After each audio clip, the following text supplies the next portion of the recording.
Good morning. How are y'all? All right, good.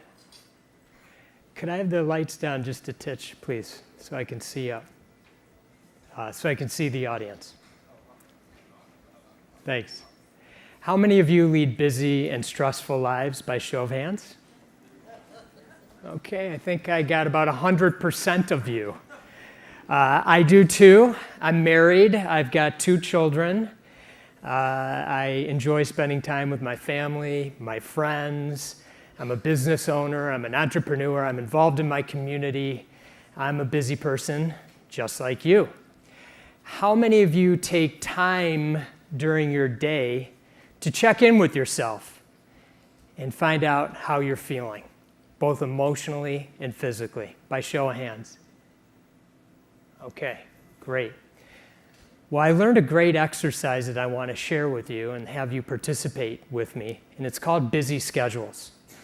And so what I'm going to ask you to do is please sit upright. Bring your attention to your posture. Not too rigid, not too soft. And then just gently close your eyes. And focus in on your breath. Breathing normally in through your nose, into your midsection, and out through your nose. Breathing in normally. And now in your mind's eye, I'd like you to picture a typical busy day. Where are you? Get a vivid picture of that. What time is it? Who are you with? What are you doing? Grab a good picture of what that busy day looks like. And now check in. What's it feel like? What emotions are you feeling? Maybe you're excited. Maybe you're frustrated. Calm, stressed out. Just identify those emotions. Hold on to them for a minute.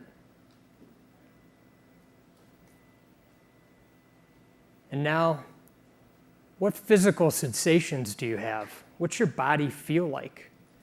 Tired? Energy?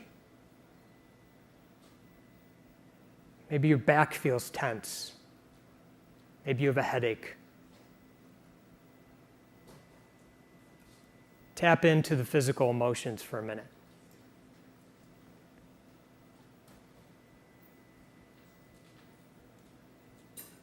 Okay, please open your eyes. Who could share with me some of the emotions you were feeling during your busy day, or some of the physical sensations you had? Please just yell it out. Help me out here. Stressed? Thank you. Lack of focus. Overwhelmed. Energized. Tightness. Tired.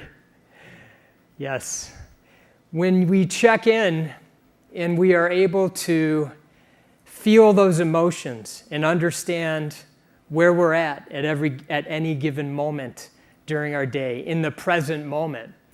And knowing the reactions that can come along with those, it can make a big difference in how we show up with those around us. So please keep that in mind as I continue on with our talk together. I want to share a little bit with you about my story, and I'll start in 2005. It was less than 1 year after I had sold my business to a public company. And I'd happened to be on vacation that summer with my family in northern Michigan at our home. And it was a beautiful day. And they were out enjoying it, as they should have been. And I was inside working and frustrated, angry. I felt out of control, verge of tears, and I looked over at this chair. And I said to myself, Rob, go sit in that chair and breathe in and breathe out. And I did. And I actually felt a little bit better. My problems didn't go away. My frustrations were ever present, but I actually felt a little bit better because I checked in. I got aware of the present moment. Growing up, I had all types of health issues. I had severe asthma. I had eczema, which is a skin disorder. I had a heart irregularity, and I think I may have been one of the first children that had a peanut allergy. Sorry about that to those that have young kids. I think I started the trend there. I also was dealing with many family issues, and they were causing me a lot of stress and anxiety. But on the outside, you would have never known it. I was really organized, I was studious, and I always showed up and did the right thing. But I later found out that these were all symptoms of obsessive-compulsive disorder. In 9th grade, I started selling blow-pop lollipops out of my locker with my best friend, Joel Perlman. That is him on your right, on my left. And we'd have kids lined up and down the hallways. We'd buy those things for a nickel and resell them for a quarter. Best business and margins that we ever had, even to date. And it would only make sense that after we graduated college with very little in the way of prospects for a job, that we would start our own company together out of our basement. And that was in 1991, and we started the company that we own and operate today together called Image One. Right after starting my business, about a year later, I decided to get married. And 2 years later, my wife and I had our first child, our son, William. And in that span of time, starting a business with my best friend, getting married to another one of my best friends, and having a child did not help with the stress and anxiety that had been building up over the years. And somewhere along the way, I realized I wasn't as good of a person that I wanted to be, but more importantly, that I needed to be. And so back to that chair, that's the time in my life I like to call pre-chair Rob. And the day that I went and I sat in that chair is the day that I realized that maybe this mindfulness meditation thing might be useful to me. But I'm a pretty skeptical person, and I'm also a fact finder. So I decided to dive in and become a student and a practitioner. And I learned that there had been 6,700 studies on meditation since 1972, 4,500 alone in the last 10 years, all of which exude the benefits of meditation. I learned that branches of the United States and British military were teaching meditation to their servicemen and women. And I also learned that companies all over the world had been incorporating meditation into their health and wellness programs. I learned that it would be beneficial to take extended silent retreats where there's no talking, which I started to do for up to 7 to 10 days at a time. And I started to do this as an annual thing 1 or 2 times per year.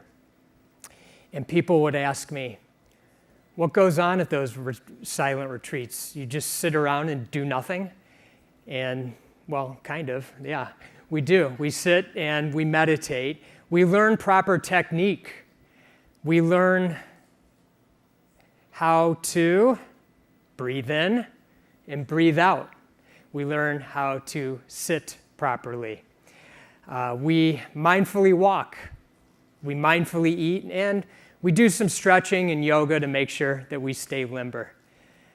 As a rule of thumb, there's no talking, there's no reading, no writing, and if you can help it, no eye contact.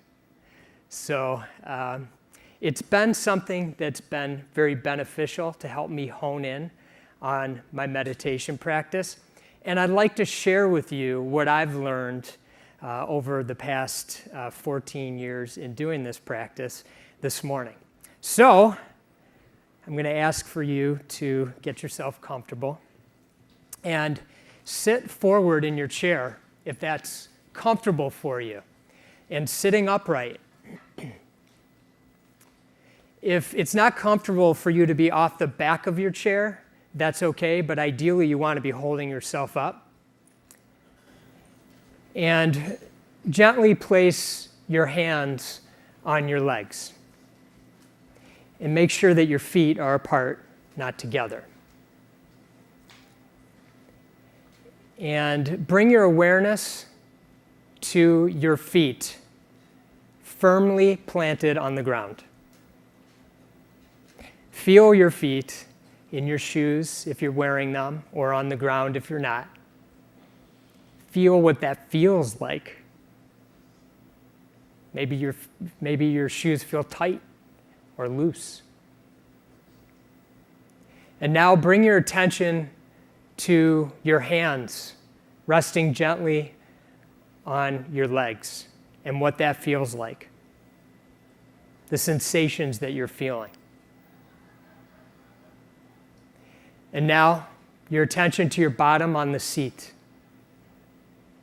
Maybe the seat's soft, maybe it's hard. And now bring your attention to your posture.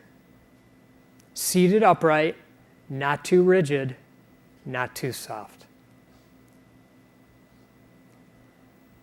Now slightly bring your chin down and your gaze down, about a foot or so in front of you, kind of like a fuzzy gaze, or like if you're like me, I prefer to close my eyes.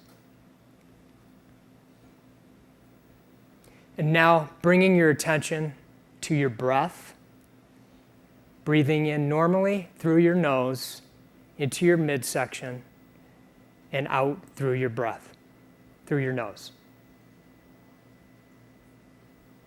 Again, breathing normally in through your nose, down into your midsection, and out through your nose.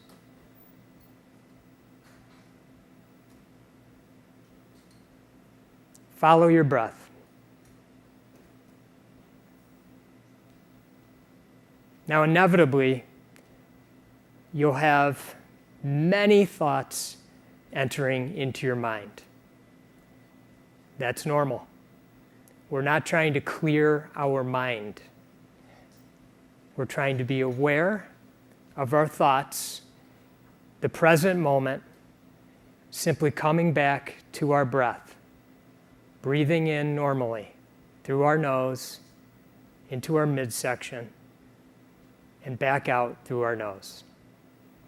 Thoughts are okay, and when you notice them, maybe just say something like thinking, and allow that be an indicator for you to go back to your breath.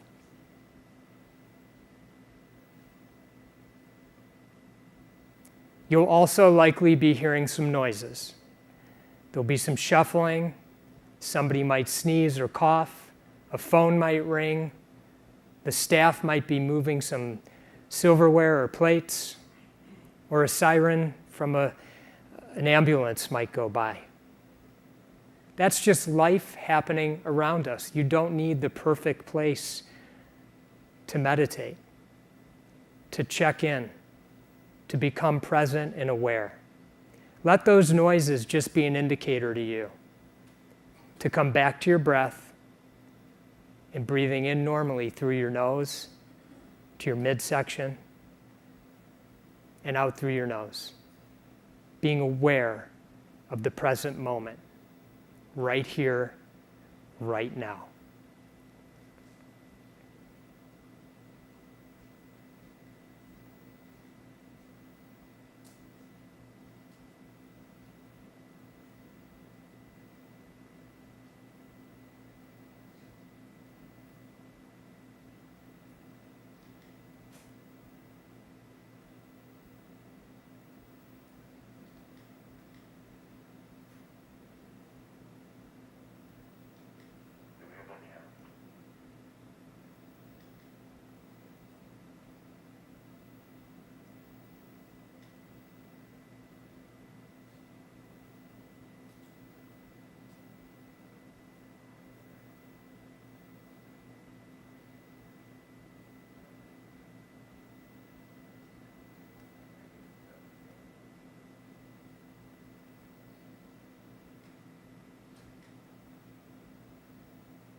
And now, bringing your awareness back to your body.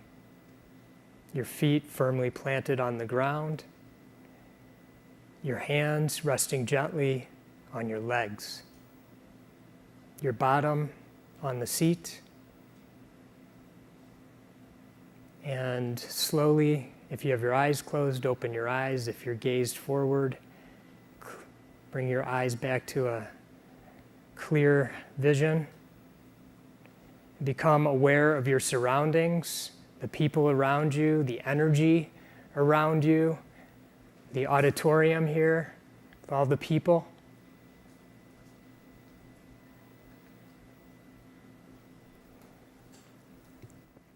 You just checked in. When you stop during your day and kind of check in and say, here's how I'm feeling, this is a great exercise to sit down and just focus in on your breath and bring yourself to the present moment. Just curious, how long was that where we sat in silence?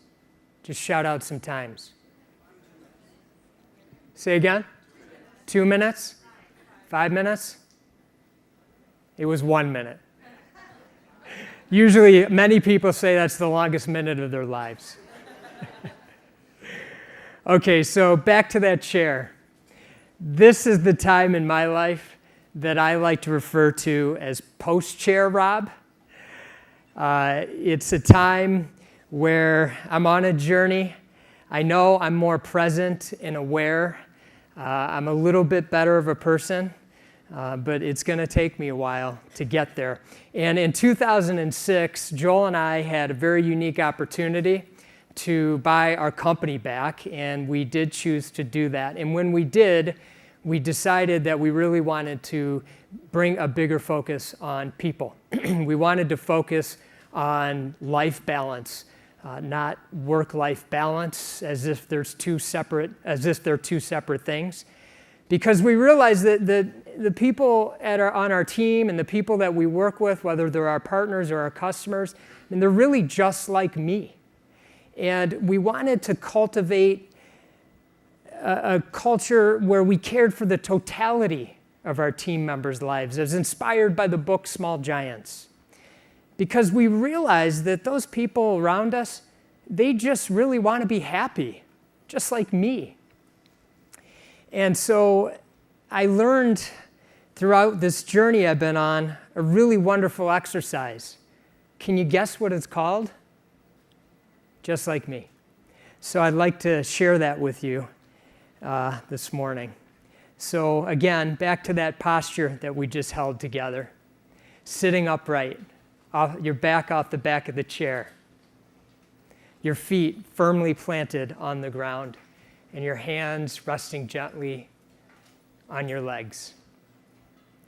Your posture upright, not too rigid, not too soft. And you could bring your chin down slightly and close your eyes for this one. Start by bringing your awareness to your breath. Breathing in through your nose, into your midsection, and out through your nose. Breathing normally. And focus in on that for a moment. Breathing normally.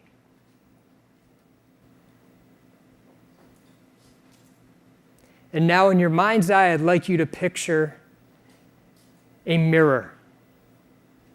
And I'd like for you to look into the mirror and see yourself. Take a good look at yourself. Look in the mirror and wish yourself love and kindness, health and healing, safety and security. And follow my words. Look in the mirror and wish yourself love and kindness, health and healing, safety and security.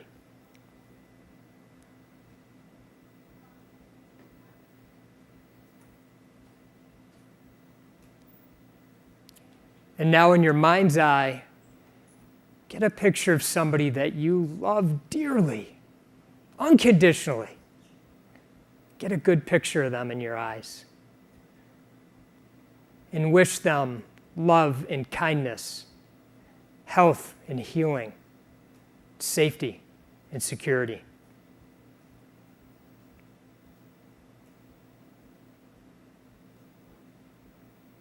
And now, in your mind's eye, find a picture of somebody neutral in your life.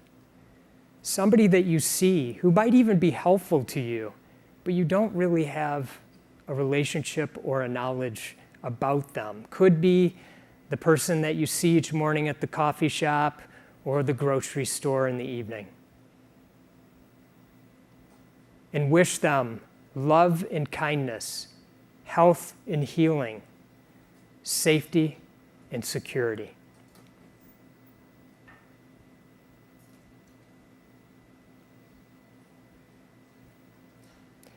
And now, in your mind's eye, find a picture of somebody that causes some challenges for you in your life. Maybe a more difficult person, causes you a little angst at times. Get a good picture of them. And wish them love and kindness, health and healing, safety and security. They're just like you. They just want to be happy.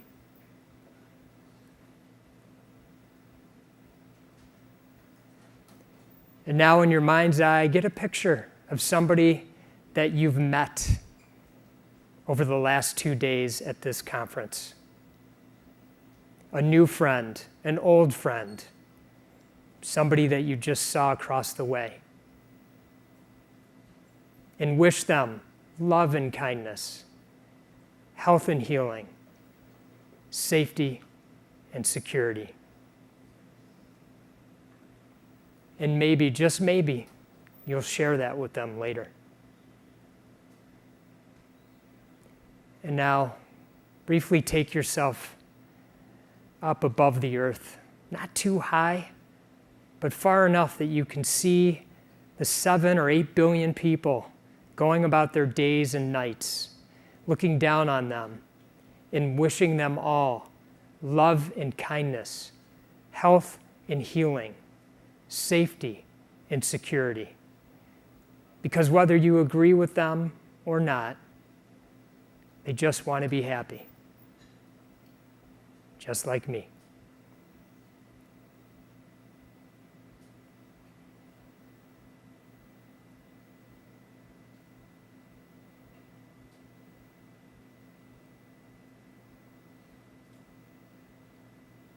Okay, now please bring your awareness back to your feet planted on the ground, your hands on your legs, your bottom on the seat.